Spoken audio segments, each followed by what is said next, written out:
Ce parcours d'expérience nous a remonté un peu toutes les difficultés, toutes les défaillances en fait du système qui prétend répondre au phénomène de la délinquance essentiellement et en rapport avec les mineurs. On est arrivé à la conclusion que les courtes peines, non seulement ne sont pas efficaces pour la lutte contre la délinquance, mais ils sont nocives et leur impact est très très négatif. Et nous pensons que c'est la cause d'abord de la récidive et c'est aussi la cause de la surpopulation qui caractérise, qui gangrène l'institution carcérale. Toutes les solutions, toutes les tentatives de la part surtout du parquet pour essayer de rationaliser un peu la détention n'ont pas abouti et que le fond du problème, elle est sur le plan législatif. On a une inflation d'incrimination des délits mineurs. Les délits mineurs, c'est les délits qui ne génèrent pas de violence, qui ne causent pas de dégâts. Exemple, je ne sais pas, le vol d'un portable, par exemple, sans violence. Vous allez voir tout à l'heure une capsule.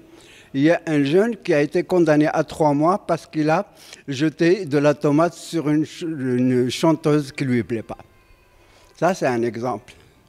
Donc, les juges, malheureusement non-juges, ont tendance à envoyer surtout les mineurs en prison pour de très courtes peines, alors que la prison ne dispose pas des conditions pour la réforme. Et en plus, la durée ne peut pas permettre un programme de réhabilitation ou de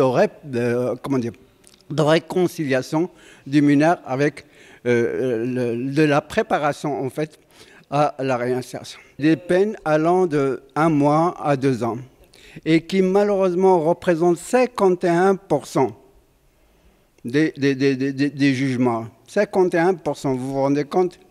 30% de la population carcérale est jugée à moins de 1 an. C'est pas normal. Et depuis 2004, on n'a pas cessé d'appeler à des peines alternatives concernant les délits.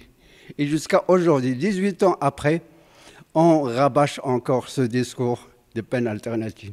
Il y a d'abord le travail pour l'intérêt général, qui peut servir doublement. Il y a les amendes. Il y a le bracelet électronique. Il y a divers. Et on peut être créatif à ce niveau-là. L'essentiel, c'est de s'inscrire sur cette voie-là et d'abandonner les privations de liberté parce que c'est tellement nocif. On attend la réforme du code pénal. La réforme du code pénal, depuis 2016, elle est en gestation. Elle est balancée entre le Parlement et le gouvernement. Et aujourd'hui, elle est encore reportée jusqu'à nouvel ordre. On se dit, face à une crise, face à une situation en crise qui s'aggrave, il y a l'attente, il y a l'hésitation. Donc on dit aujourd'hui, basta, il faut réagir parce que la crise s'éternise et génère des conséquences tellement graves pour la jeunesse essentiellement.